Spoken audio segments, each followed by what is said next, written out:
Muy buenas tardes y muchas gracias. Todas esas cosas bonitas que dijo Albertini, las dice hoy porque somos los dos un par de ancianos. Pero cuando éramos jóvenes en el Instituto de Segunda Enseñanza de Santa Clara, él no me decía esas cosas tan gratas. Todo lo contrario, siempre estábamos peleando. Antes que todo, quiero darles las gracias al PEN Club por esta oportunidad y por haber seleccionado un tema tan caliente, un tema tan crítico que en alguna medida nos envuelve a todos y particularmente a los miembros del PEN Club. En segundo lugar, quiero decir que estas oportunidades que se me han brindado recientemente de estar en los lugares que acaba de mencionar Albertini, se lo agradezco a una entidad muy importante que todos debemos conocer, la Comisión Internacional Justicia Cuba, que está haciendo un trabajo muy rico, muy grande, muy vasto, que está metiéndose en todos los huecos legislativos y no legislativos para denunciar los crímenes del régimen de Castro y para procurar que los jerarcas, que los asesinos en serie de la dictadura cubana sean procesados. Ese es un reconocimiento que hay que hacerle a Justicia Cuba como institución y a René Bolio, jurista mexicano, y a Orlando Gutiérrez en particular. Así que agradecido, digo aquí públicamente, por esas oportunidades de ayudar a denunciar los horrores y los crímenes del castrismo. Este trabajo, que voy a abreviarlo porque me parece que va a ser un poco extenso, La servidumbre de los sabios, se lo dedico a un sabio que nunca ha sido siervo.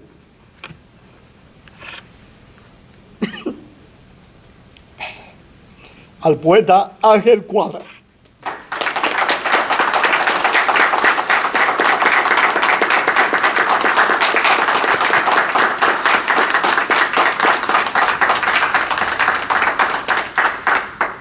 Yo me emociono con mucha facilidad. Yo les pido disculpas, pero no lo puedo evitar. Eso tal vez sea parte de tener más años que Albertini, que ya tiene mucho. Pero realmente lo dedico a Ángel Cuadra porque si alguien ha enseñado en este proceso un compromiso moral profundo con la verdad y con la patria, es el poeta que está ahí sentado. No, es que es una realidad. Esto no es una coba. A través de los tiempos, numerosos intelectuales han padecido de una falta de identidad con los déspotas. Los eruditos, supuestamente más cultos, sensibles e ilustrados que el resto de los mortales, que supuestamente disfrutan de un mayor discernimiento sobre el hacer y pensar humano, son proclives, en muchos casos, a ser magnetizados y seducidos por los autócratas. Y cuando sucede, estos ilustrados, que se prestan como siervos, solo tienen ojos y oídos para quien ejecuta la fuerza y no para quien libera y cultiva el pensamiento en oposición al despotismo. Todos los que estamos aquí hemos padecido de esos pensadores que piensan solo en beneficio de la dictadura que lo oprime a ellos, que nos oprime a nosotros y oprime al pueblo en general. Esto obliga a pensar que la real o supuesta inteligencia del intelectual, junto a la elevación de espíritu que se le atribuye, no debe conducir a suponer que todos poseen un elemental sentido de la justicia o capacidad para un análisis realista de una circunstancia determinada. Tampoco la necesaria comprensión de la condición humana, y menos aún que posean el más privilegiado de los sentidos, el sentido común. Ayer hablé con un intelectual venezolano. Todos los días hablo con otro intelectual venezolano aquí presente, Alexis Ortiz. Pero ayer hablé con uno en particular, Horacio Medina, que me extraña que no haya venido porque me dijo, el tema que escogió el PEN Club es muy importante porque yo siempre me he preguntado por qué los que supuestamente piensan más y mejor son tan proclives a ser siervos de los dictadores. No obstante, y esto es curioso, es el intelectual, militante o contestatario, no importa que esté con el régimen o en contra del régimen, el que más arriesga y pierde ante un gobierno autoritario. El creador está en Torre de Marfil, con atmósfera aséptica, refugiado en un oscuro cuartucho o en una inmunda celda, estará perdiendo libertades a un ritmo superior al de cualquier otro ciudadano. Es una realidad. El intelectual es el que utiliza más que ninguna otra persona el derecho a la libertad de pensar y actuar sin restricciones. Por lo tanto, en un régimen autoritario, él es el que sufre y el que más padece esas limitaciones. Sus libertades para asociarse, debatir, expresarse y cuestionar serán cercenadas. Su arte, sin distinción de forma de expresión, quedará encasillado como agresiva fiera que solo podrá actuar en la forma y el tiempo que el entrenador disponga. Su capacidad creativa se extinguirá junto a la de aprender a hacer crecer los horizontes y el jugar con los demiurgos de la propia imaginación. Por eso vemos que bajo un régimen autoritario, aún los pueblos creativos, los pueblos que tienen una historia rica de pensadores, producen menos. La literatura disminuye, la creación pictórica se agota. O sea, vemos como la música, Cuba, que ha sido históricamente un gran generador de ritmos musicales, de excelentes cantantes, de fabulosos intérpretes. Lo apreciamos que en estos 60 años, un régimen totalitario, la creatividad, que ha contado con todo el respaldo del régimen, hay que decirlo así, pero ha contado con todo el respaldo del régimen, esa creatividad, pero el creador ha estado limitado, no puede actuar con libertad, y cuando no hay libertad, la creación sale realmente muda e inerte. El intelectual que acata una doctrina se transforma en un idiota con computadora, un reproductor de consignas, en espantapájaro de sus quimeras y, en el mejor de los casos, en fiscal y juez del pensamiento ajeno, y a veces en verdugo de los que piensan libremente, y al que proteste, al que rechace el dogma, le espera la oscuridad, el destierro, la cárcel y, ¿por qué no?, la muerte como creador y hombre. Eso pasa con los intelectuales en una sociedad totalitaria. Todo se les cierra, aun cuando sirva al régimen, aun cuando esté dispuesto a apoyar a ese gobierno. El intelectual en su comunión con el poder se masifica y pierde la individualidad que le distingue. Su expresión plástica o literaria es afectada por su dependencia de la voluntad que le domina. La capacidad creativa, por grande que sea, se autocensura. Los privilegios que detenta o los miedos que padecen le imponen límites que tienden a satisfacer al Señor que le protege. Es doloroso y frustrante contemplar la relación entre un creador cómplice, un individuo que supuestamente ha logrado depurar su conciencia y sensibilizar su espíritu, con el Estado gobierno depredador al que se somete. ¿Cuál es el motivo de que muchos de los que crean para las élites asuman conductas propias de la masa informe y coloidal ante el poder? Esta es una interrogante digna de los psicólogos más avesados. Yo siempre me he preguntado, por ejemplo, yo nunca pude entender a Julio Cortázar, lo digo aquí públicamente. Sus libros son, para mí, como diría el poeta Abel Ibarra, son muy intrincados, muy complejos. No lo entiendo. Sin embargo, eran hombres que se asociaban y respaldaban doctrinas totalitarias o dictaduras en cualquiera de sus variantes. Y eso lo vemos también con los pintores abstractos. Los pintores más abstractos tienden a identificarse con los regímenes totalitarios. No estoy diciendo, no estoy generalizando, estoy apuntando casos que para mí, que soy quizás el menos leído de todos los aquí presentes, casos que a mí me han llamado siempre la atención. Hombres que crean cosas muy complejas, que crean cosas para las élites intelectuales, que solo esas élites lo pueden entender, respaldan a gobiernos dictatoriales que se identifican con el populismo más fuerte y más rancio. Perdón. Sin embargo, al parecer, en la condición del titulado creador orgánico, llamamos creador orgánico a ese intelectual a esa persona que se identifica con una dictadura, con un caudillo, no actúa por su conciencia porque la ha perdido en base a la sumisión a la cual está sometido. Sin embargo, al parecer, en la condición del titulado creador orgánico, ese que se someta a un tirano, hay un recóndito receptáculo que atesora un primitivismo vulgar y cruel. Un sitio donde tempestuosas pasiones aguardan por alguien que, al tensarlas, les provoque reacciones que obnubilarán su conciencia crítica.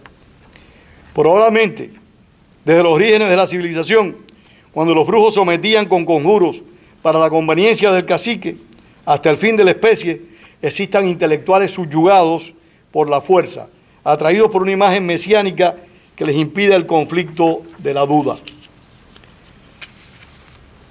Yo puedo hablar de muchos intelectuales cubanos, que en el año 59, y aquí presente hay unos cuantos que tienen mi edad y un poco más, y pueden rectificarme si cometo un error.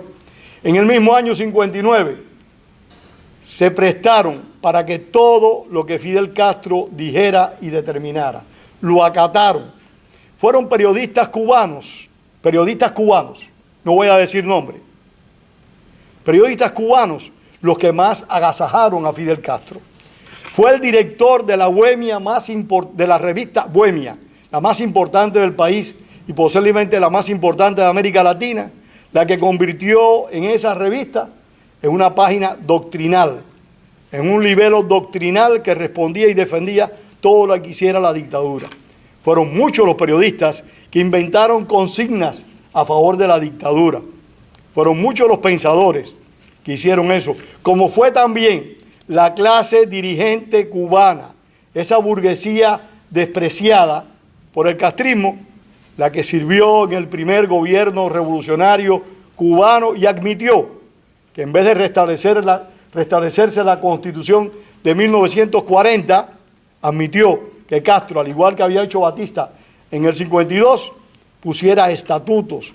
Esa clase política cubana que era católica práctica, y lo dice alguien que no es creyente, aceptó que en esos postulados, en esos estatutos, no apareciera la invocación a Dios. Y estoy hablando de una clase dirigente que en su inmensa mayoría eran católicos prácticos. Lo aceptaron y lo acataron. Y eso es algo de lo que los cubanos, al menos yo, me siento mal, y me siento mal representados por esa clase dirigente cubana. Como aconteció en Venezuela, fueron muchos los dirigentes de la sociedad venezolana que respaldaron a Hugo Chávez después de su intentona golpista del 4 de febrero del año 1992. Muchos lo apoyaron y lo respaldaron cuando fue electo presidente en el año 98. ¿Cierto, Alexis? Cierto, hermano. Fueron intelectuales venezolanos. Y repito, no voy a decir nombres, porque en estos días estaba hablando con una compañera de presidio que me pidió que de favor no publicara un tema que no tiene nada que ver con esto. Y yo le dije, ¿por qué me pides eso? Y me dice, porque ese señor del cual se está hablando en ese trabajo, que no lo hice yo, lo hizo otra persona, una compilación que está haciendo el Instituto de la Memoria Histórica. En ese trabajo se menciona a un hombre que habrá cometido errores, pero tiene hijos y tiene nietos que viven con nosotros. Y ya ese hombre ya está de pasada, pero vamos a herir a sus familiares. Yo le dije, mira, yo no te puedo complacer. Si a mí me entregan el trabajo con el nombre de ese señor, el trabajo va a salir publicado con ese nombre. Porque los que han servido de verdugos tienen que estar conscientes del legado que le dejan a sus descendientes. Pero también uno tiene que tener sensibilidad.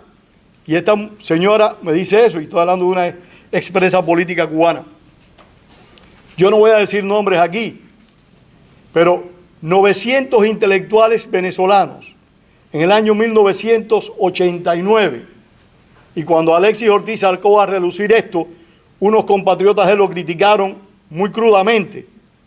Pero es que las cosas hay que decirlas porque tenemos que aprender a no meter el delicado pie, máxime cuando eso implica la vida y la libertad de las personas. 900 intelectuales venezolanos de diferentes disciplinas publicaron una carta de apoyo en el año 1989 a Fidel Castro, que ya llevaba 30 años destruyendo a la nación cubana.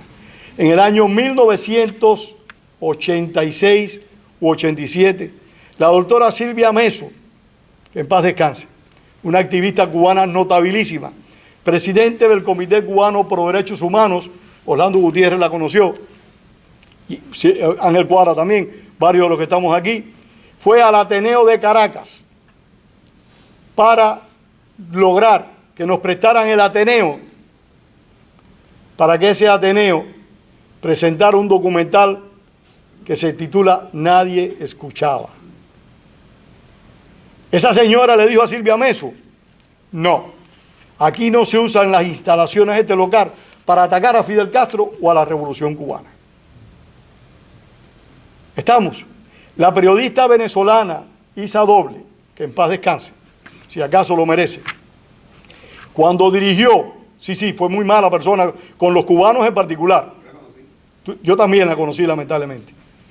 La señora Isa Doble, cuando dirigió Venezolana de Televisión, llevó a Fidel Castro varias veces a sus programas y uno no sabía si aquellas personas, ¿qué eran? Por la manera en que ella atendía a Fidel Castro. Esa señora que le pedía la cabeza a los cubanos que éramos anticastristas, y esto forma parte del trabajo, con el permiso, porque estoy hablando de la corrupción moral de muchos intelectuales. Esa señora, con una tranquilidad horrible, nos atacaba cuando gana Hugo Chávez, apoyó a Hugo Chávez. Pero al tiempo, cuando ella vio que Hugo Chávez estaba haciendo en Venezuela lo que Fidel Castro estaba haciendo en Cuba hacía más de 40 años, se le viró a Hugo Chávez. Y Hugo Chávez le impidió que accediera a Fidel Castro. Le hizo una carta pública a Fidel Castro diciéndole que quería verlo y que Hugo Chávez se lo impedía. Fidel Castro, por supuesto, no le contestó, también se le viró a Fidel Castro. Esos son los intelectuales que no podemos dar el lujo de respetar, porque sirven a las dictaduras con mucha tranquilidad y ayudan, como dice el escritor José Antonio Albertini, ayudan a que la tinta siga matando gentes. Y eso es extremadamente grave cuando uno escribe, pinta o habla para defender una dictadura o para defender un déspota.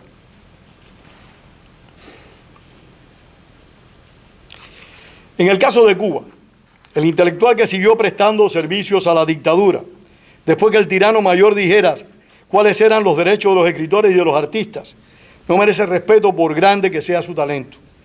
La sentencia irrevocable de Castro marcó el futuro de la nación cubana al afirmar: dentro de la revolución todo, contra la revolución nada, según dicen unos, otros dicen ningún derecho. Esto avisaba de que en el país se construía un régimen totalitario. O sea, aquel que pensara que tuviera, como decimos los cubanos coloquialmente, dos dedos de frente, no podía seguir apoyando y respaldando esa tiranía. Aunque son muchos los intelectuales que han servido a dictadores, quizás sea, y esta es mi opinión, con respeto de mi esposa colombiana, Gabriel García Márquez, por su contemporaneidad y obra, el más emblemático de todos. Es cierto que García Márquez le facilitó al menos a un prisionero político cubano salir del país. Al menos a uno, quizás haya más. Pero en base a esa facilitación, García Márquez le prestó un servicio a la tiranía castrista muy notable por su nivel de influencia, por su capacidad de acceso a los medios internacionales y, por supuesto, el respeto que se había ganado por su indiscutible e innegable talento.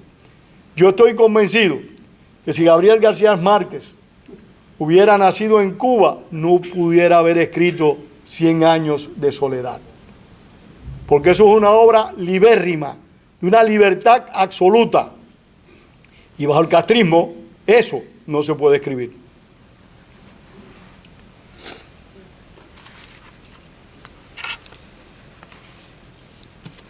Ya lo dije, que las características del primer gobierno revolucionario, formado por muchos académicos, por muchos profesores,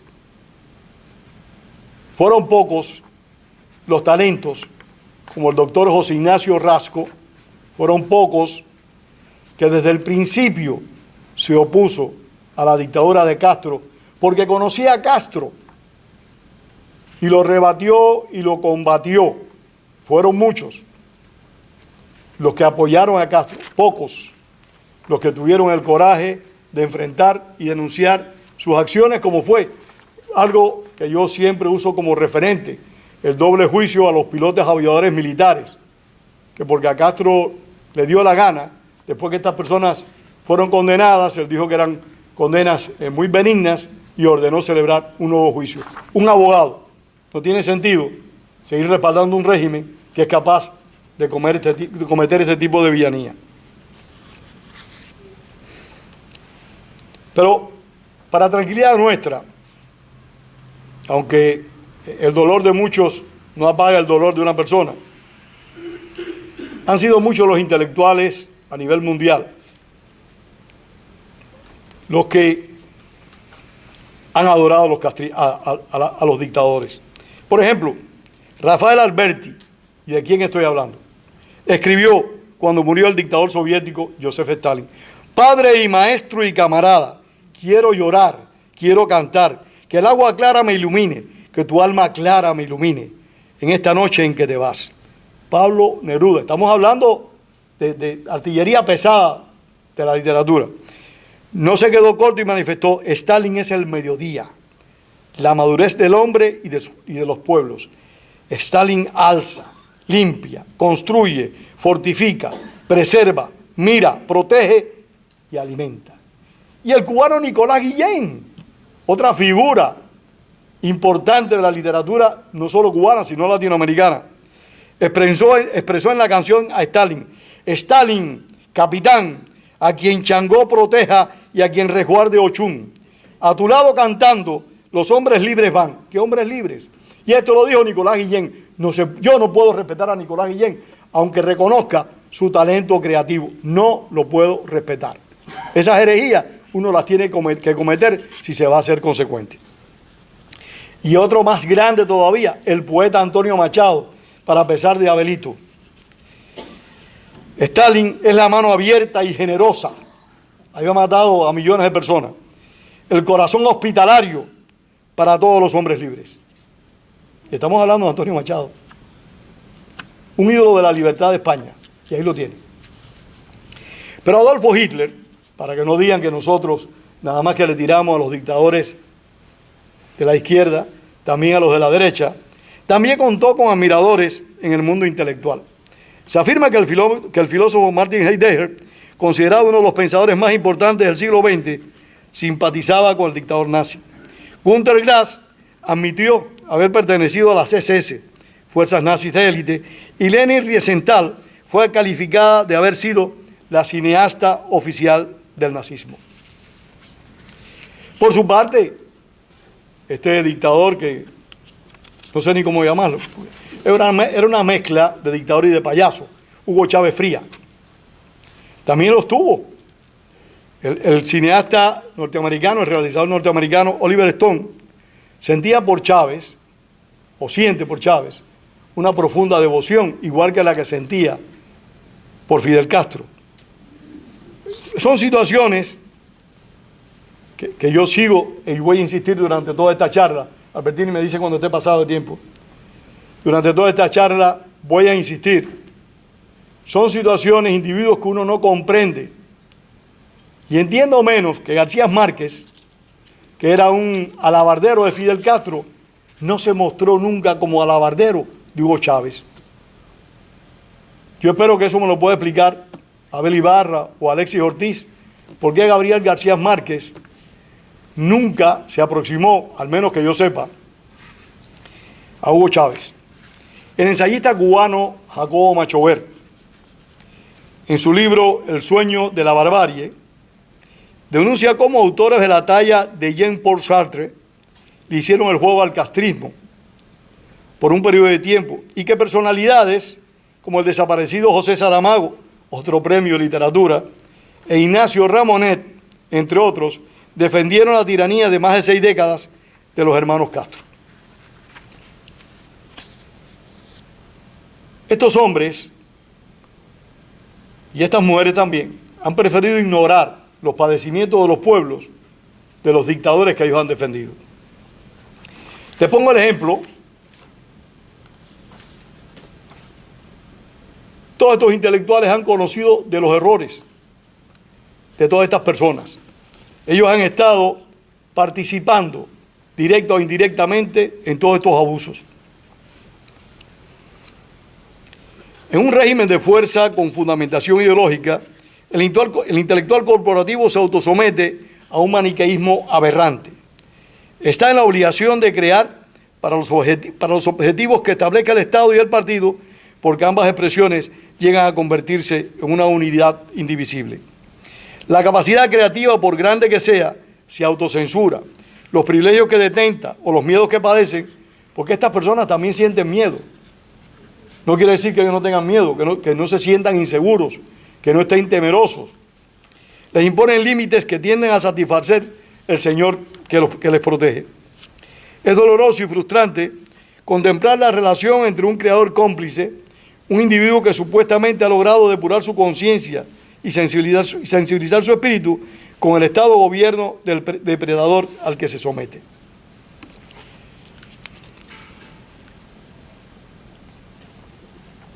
Perdón.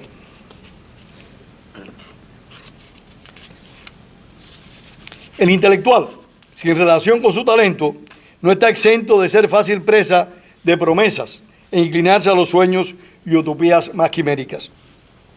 Por eso, a pesar de sus cualidades creativas, cuando se identifica con una causa, padece síntomas de una especie de agudo enamoramiento. Porque realmente, eso que leímos ahora mismo, los escritos de estos poetas tan famosos, parecen que son expresiones a una pareja, a una persona que se ama, no parecen manifestaciones hacia un político. Es que estoy reduciendo, antes que Albertini me llame la atención. 5 minutos. 5 minutos. Ya me pusiste a temblar. No obstante, perdón, debemos reconocer que es justo asumir que el totalitarismo insular, el castrismo, le paga bien a sus vasallos, a su servidumbre, pero castiga duramente a quienes se atreven a pensar por su cuenta y difundir sus pensamientos apóstatas. Tenemos el ejemplo reciente. La dictadura cubana nunca ha dictado una ley que favorezca a la población. Sin embargo, ha dictado decenas de leyes, todas limitantes y todas conculcadoras de derechos. Hay una que recientemente se ha hecho muy popular, la Ley 349, que no es la que más conculca libertades, pero conculca el derecho, y esto es una crítica ahora también a los pueblos, al pueblo mío, al pueblo al que pertenecemos la mayoría de los que estamos aquí. No es una ley que conculca más libertades que otras, simple y llanamente le limita básicamente el derecho a un número de intelectuales a prestar sus servicios y a recibir beneficios económicos en base a su actividad artística. Todo eso está mezclado y ha sido la ley posiblemente más protestada de todas las leyes de limitación intelectual que se han creado en Cuba. Porque 60 años después, todavía la dictadura sigue perfeccionando su aparato represivo y trata de controlar no solo lo que piensa la gente, sino lo que hace la gente y, como se aprecia a través de este decreto, cuánto gana la gente 60 años después. En base a estas limitaciones y restricciones, numerosos creadores cubanos se han visto obligados a crear en la isla, en la clandestinidad.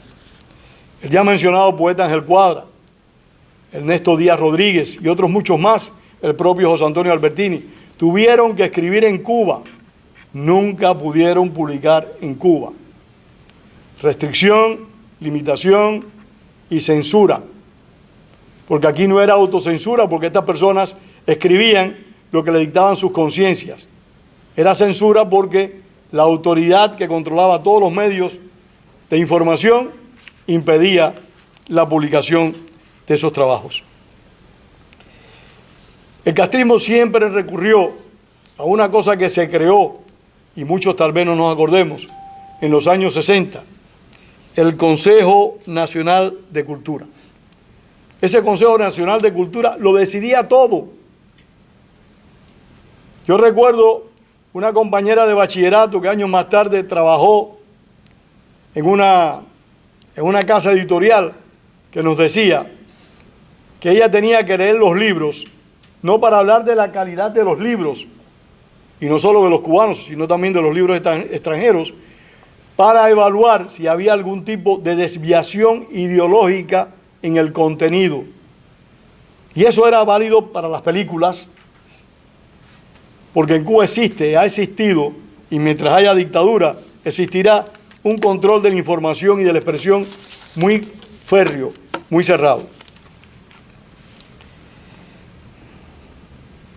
Termino.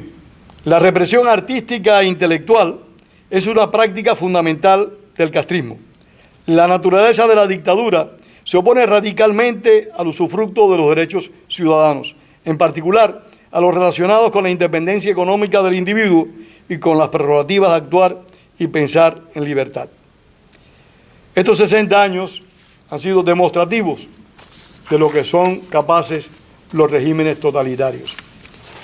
Y aún aquellos que no son totalitarios, porque en América hemos conocido muchos dictadores, no todos por suerte han sido totalitarios, han sido restrictivos pero no totalitarios. Pero un régimen totalitario busca no solo el control del pensamiento, sino busca el control del espíritu. Y por eso, con esa facilidad, nos esclaviza mucho a los ciudadanos, y considero que los más esclavizados son los intelectuales. Muchísimas gracias y gracias al 21.